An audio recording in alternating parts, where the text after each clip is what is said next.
Okay. Thank you, Mariana. We'll move on now to another iSTARS showcase, this time by our data manager, Elias Barreira. He has a background in bioinformatics, computer science, and physical chemistry. His research interest includes evolutionary biology and genotype-phenotype interactions. He's going to be talking about biomarkers for oligometastasis progression. Thank you. Hello, everyone. How is the volume here? Everyone can hear me? Good. Okay. If I move here, everyone can hear me too, or less? No. I'm getting here. Okay, so I will be talking about biomarkers for oligometastasis metastasis progression. What is this? I'm going to explain now. Quick think. It's here.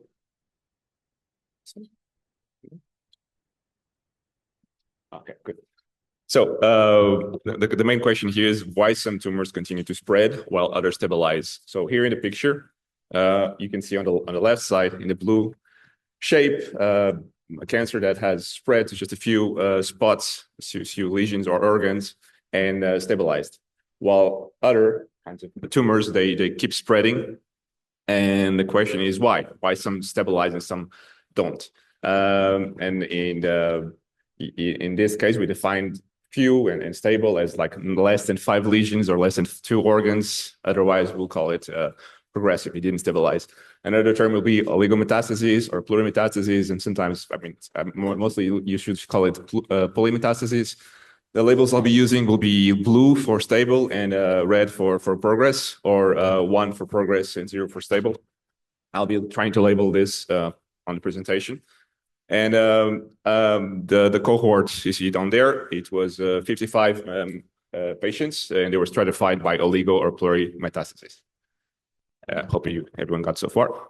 And so the hypothesis I'm trying to test is if I can predict this pattern, this phenotype variation, by underlying genomic variation. My coworkers tried to do it with epigenetic variation and also clinical. I did genomic because I have a background in that. And so the objectives will be to process the whole exome data without normal controls, which is a challenge because we don't have the genomic data of the patients without the tumor. And we are identifying genomic features linked to progression. Also, I'm trying to build models that are interpretable and can be used for prediction. Right. So this is the pipeline.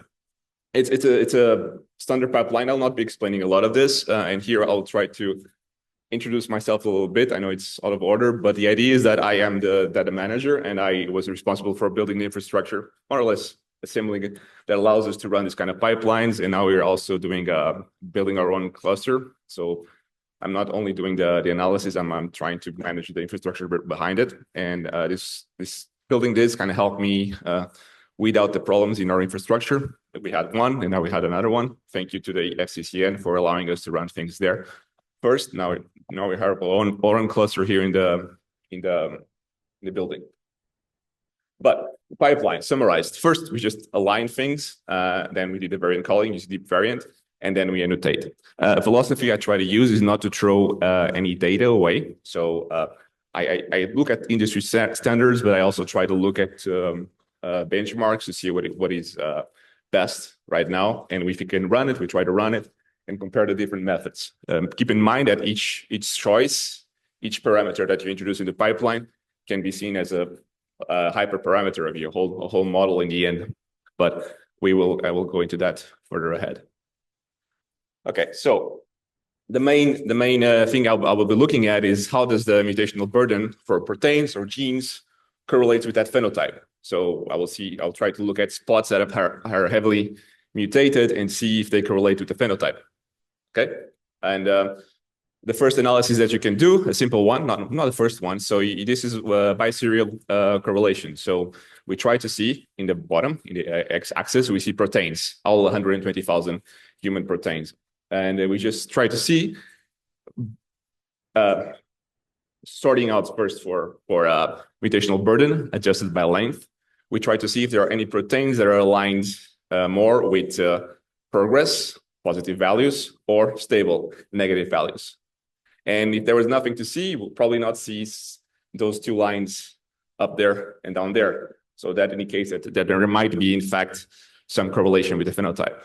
At least that's the hypothesis, and well, we try to investigate further. The thing is that because there are 120,000 proteins, these two clusters down here, the other one there. These two clusters there, there's too many features in them, too many proteins. So we're going to try to look at them a little bit more deeply. So the first thing one other thing we looked at was tumor mutational burden. So the number of mutations by megabase in the genome. And you can see here that we already spotted something a bit weird. So there's a lot of mutations. There's no correlation between the mutational burden overall and the phenotype. And we see that on the left graph that actually, so in the y-axis, I think, is the number of reads, and yes, in the x-axis is the number of variants that we detected. So not only we see that there's no correlation, but there's like way higher mutational burden than expected for cancer, so like in the 4,000s. And there's a lot of correlation between the quality of the sample, each dot is a sample, and the number of variants we find. So that's suspicious, and so that's a problem. And the problem is because we don't have genomic data for a healthy tissue. So how do we fix this? So here I opted out for using a heuristic. We could just throw away, like input quality filters and say only high quality reads are allowed to pass our filter until we get like a good acceptable by literature tumor mutational burden. I think that will be cheating. So what I did, what our team did, was trying to find a way to throw away technical variance. So try to eliminate that correlation on the left. The idea being that the number of mutations for each sample should be more or less the same, and so they should not depend on the quality of the sample itself.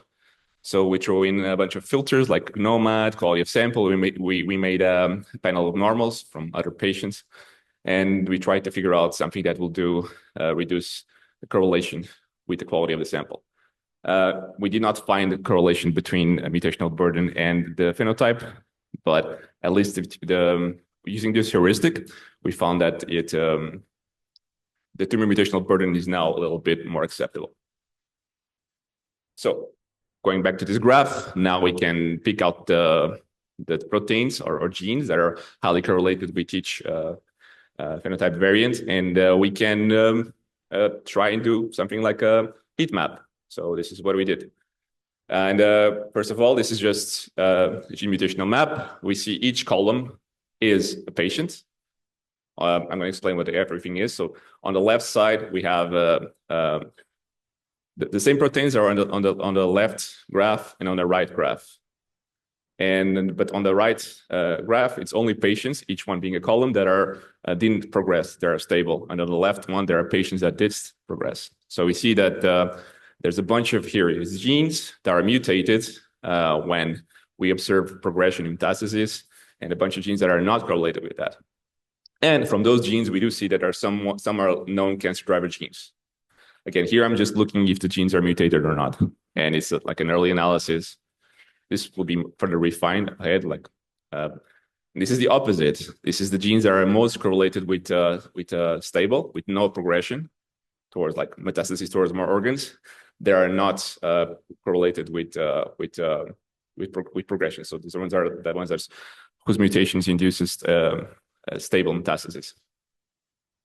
And we can go to another biological organization level, and we can look at proteins. So here we have proteins, and here we're using a more refined method. We are adjusting by the protein length. So this is tumor mutational burden adjusted by protein length.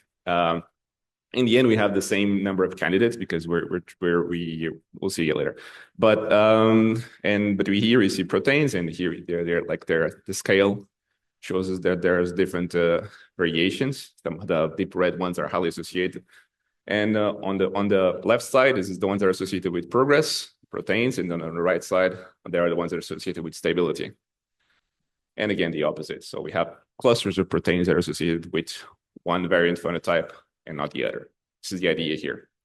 Now, what we did after? We look at that list of proteins, which are about the 120,000 ones, and we try to, using, I didn't explain it here, but permutation analysis to find out the ones that are significantly correlated with each metastatic phenotype. And then we do an ontological analysis, and we see what we find, what motives we find, ontological analysis to find motives and see if there's a pattern that emerges from one side or the other one.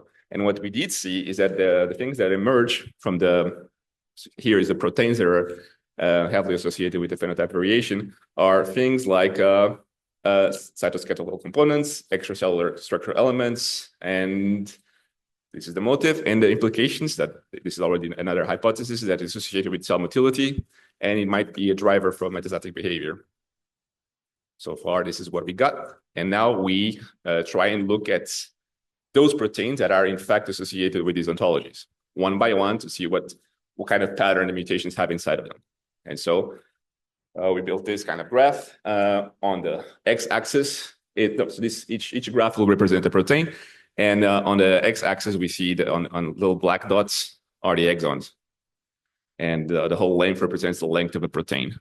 And the red dots on the top, if they're red, they'll be progressive, they'll be stable. Here, I think they're all progress. Represents one sample that has one mutation in that exon. So what we're looking for, if the selection is happening, if this is the same as saying this parallel evolution is happening, what we'll look for is like peaks of selection happening in the same region of the protein. So on the right side, we see that that protein does have a little peak there with 3 samples. Again, this is not as good as it should be because we only have 20-something samples for each phenotype, but we do see something that resembles a peak of selection. On the left side, even though we have the same number of mutations, 4 across all samples, they are distributed across the protein, so that does not indicate selection. On the other hand, it might indicate disruption of function, something to be tested also. So we prepared this list to be analyzed by the clinical staff, and to be proposed to be actual, I think, wet lab experiments so far. I'm working on redoing this whole thing using exons as a target and not proteins only, and also using length-adjusted genes. And in the end, I also have to take into consideration that I use arbitrary values when I was filtering things, but this is already something that clinicians can look at. Right. So machine learning. With one quick analysis, Disney analysis, we try to see, this is unsupervised learning. We try to see if there was some clustering happening. Again, early analysis, not definitive. So we do see that after we do the cluster, after we do the sorting for Disney, we color by phenotype, and we do see that the stable ones cluster in the middle. So this is a good result, not definitive, but good result. And the pluri ones are more spread out. So it does seem to indicate that there might be a way to create a model out of this, even though we have few samples. And we did see that models that use more variants perform better, which might not be such a good thing, but I'll explain later. So the idea here is that if we build a machine learning model, even one that is like a black box one, and we use heuristic filtering, the one I used, if we can predict the phenotype variation from the genomic variation, it does imply necessarily that the metastatic behavior is partially encoded in the genomic data. There's implication here, even if you cannot explain the model. But that's also what we want. We want to explain the model, right? We don't want just to look at the nice predictions. We want to see why they happen. So the goal is to build to build a machine learning model that explains the biology that's happening. So we look at the features and these features that the machine learning model uses do make sense, but also to use as few features as possible to predict the phenotype, because that if you have few features to be tested in the wet lab, either proteins or genes, that means we can actually make a test to help patients. Okay, something I skipped over and I would like to explain, just so you guys get the importance of this. I'm sorry. So the importance of this is that patients that are stable, they can be suggested to do surgery. While if you know they are not stable, you might as well go for chemotherapy. That's like one of the examples, because if you do surgery on a patient that's going to progress, and then you do, after doing surgery, you still need to do chemotherapy because it didn't stabilize, you might be increasing the death risk. So this is something that I forgot to mention, the importance of this whole thing in clinical terms. So I hope you guys, excuse me, that little slaps there, and you understood the thing. And yes, this is the acknowledgements, and thank you very much. Any questions? Raquel is one of our computational biologists at iSTARS. She's worked across Europe on projects in genomics, systems biology, and translational bioinformatics. And today she's going to be talking about immunoregulation by RNA binding proteins. So, as Beatriz said, I'm one of the computational biologists in the iSTARS team. And today I want to talk a bit more about what I work on, particularly on RNA binding proteins. There are key regulators of the immune system, and I will focus on a specific project of ours, on a specific RNA binding protein called YTHDC1.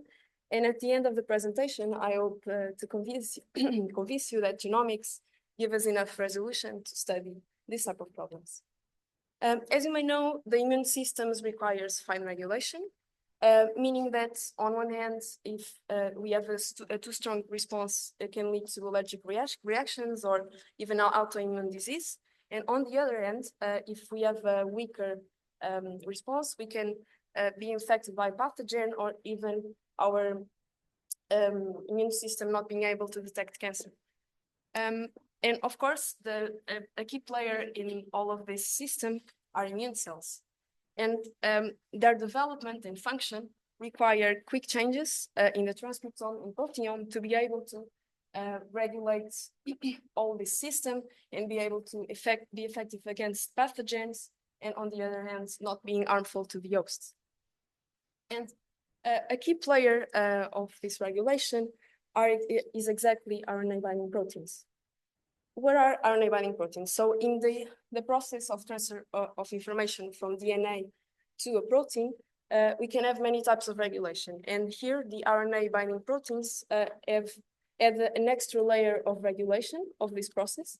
And these are proteins that are known to bind to these RNAs and then change or regulate the fate or function of the RNA that it is binding to.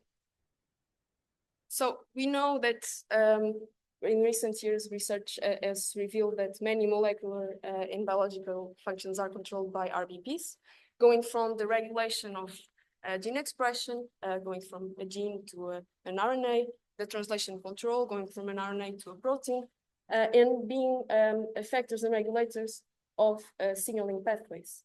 In particular, it has been shown that they regulate the development and function of immune cells. For example, in T lymphocytes, they influence how T cells mature, for example. Yet, of course, we have some studies that show that RBPs have this role in the immune system, but a large number of them remain unknown in their function in the immune system. So here we have a huge regulatory potential that is yet to be discovered. It is exactly with one of our projects on a particular protein called YTHDC1 that we try to deepen this knowledge. We focus on a protein that is known for recognizing this chemical modification, M6A, in the RNA, influencing how it is processed. And it has been shown that by binding to these RNAs, they are differently spliced. They control, this protein controls the RNA splicing and even nuclear exports. In this project, we are particularly focused on the function on T cells. So in a normal immune response upon antigen recognition, T cells experience dynamic changes, either in their energy metabolism and the induction of genes related to activation, proliferation, and differentiation. However, what our collaborators saw was that when knocking out, so removing this protein from T cells, we see a reduced proliferation in cell death. So our question was, what is YTHDC1 doing? Could it be regulating proliferation or cell death? And in particular, could it be regulating this process by binding to an RNA? And this is exactly where iSTARS comes in.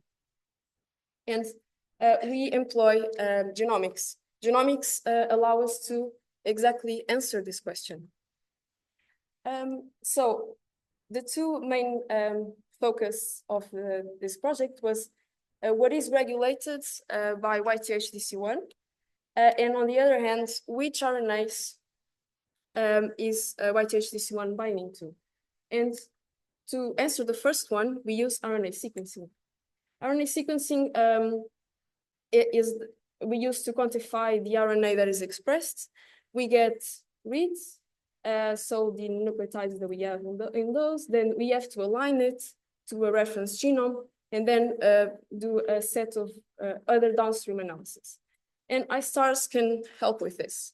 And after having this data, in particular, our collaborators had data for T-cell wild type and YTH-DC1 knockout T-cell samples. We were able to look into it. In particular, we had data across all the time points of T-cell proliferation, either at 0 hours, 4 hours, or 24 hours. And in what it was curious to see after comparing all of these time points was that we see a significant transcriptional signature in the absence of YTH-DC1 in the later stages of this is at the 24 hours time point. And this was revealed by a differential gene expression. So see what genes are differentially expressed between the two conditions, and see what biological functions and pathways are enriched amongst those genes. To show you more or less what we got there, by asking the question, what are the main functions of the genes that are upregulated in the YTH-DC1 knockout T-cell sample, we see in your left, the list of functions that we see more enriched amongst all genes. And we see that it's something called the p53 signaling. What is the p53 signaling? This is a pathway that is activated in cells upon, for example, stress, DNA damage, and can lead to cell cycle arrest, DNA repair, or even apoptosis, which exactly explains the phenotype that we are observing, could explain the phenotype that we are observing in our T cells. In addition, looking at what are the main functions that are amongst our downregulated genes in our knockout samples, we see some reduced downstream, nuclear division and cell cycle processes that are downregulated, again, leading to the phenotype that we are observing. So moving on to our other question, which RNAs is exactly our protein binding to? We employ a technique called cross-linking immunoprecipitation followed by high-throughput sequencing. This technique allows to, by promoting the binding of our protein to the RNAs that we have in the cell, extracting the RNAs to which our protein of interest is exactly binding to.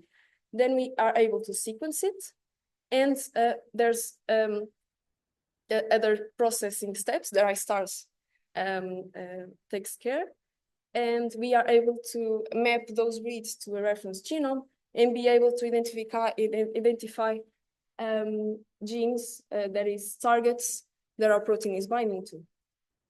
And for our YTH-DC1 project, we had this for both stimulated and stimulated T-cell samples.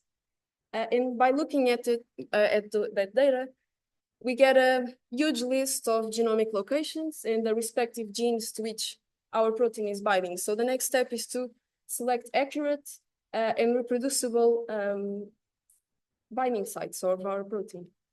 So let's say this is what we had, like three samples for the stimulated T cells.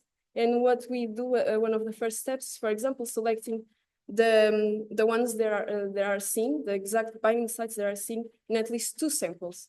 So we have a reduced number of reproducible binding sites, and then we can ask other questions. For instance, which transcript region of this protein is mostly binding to? Here we see that it mostly binds to the coding region and the intronic region. As for what is the biotype of the RNAs that our YTH-DC1 is binding to, we also saw that it binds to mostly protein coding RNAs. And previously, by sorting all of the binding sites that we had by function, we see some functions related to apoptosis, cell cycle, again, going according to what we had with the RNA sequencing data. Then we can integrate both of these methods and ask other questions. Which YTHDC1 RNA targets are actually being regulated? So which of the RNAs that our protein is binding to are changing in the cell? I don't know what's going on. Okay. Then by overlapping the genes that are differentially expressed in our T cells, and by looking at the ones that indeed are bound by this protein, we found a small list of genes that we see that are related to, again, apoptotic processes, cell cycle, T cell activation, both in the stimulated and stimulated cells. So at the end of this presentation, I hope that I could show you that RNAs are emerging as critical regulators of the immune system, having a therapeutic potential biomarker value by looking at the targets that, for example, I showed in the previous slides. And on top of that, genomic sequencing technologies like RNA-seq and CLIP-seq allow us to explore these regulatory functions of RNA binding proteins with high resolution.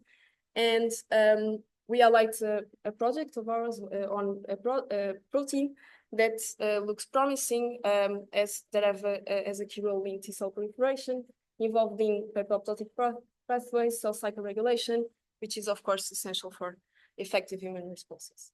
So in our presentation, I would like to acknowledge my team, especially João, and our collaborators, Professor Vigo and Professor Taco. Thank you.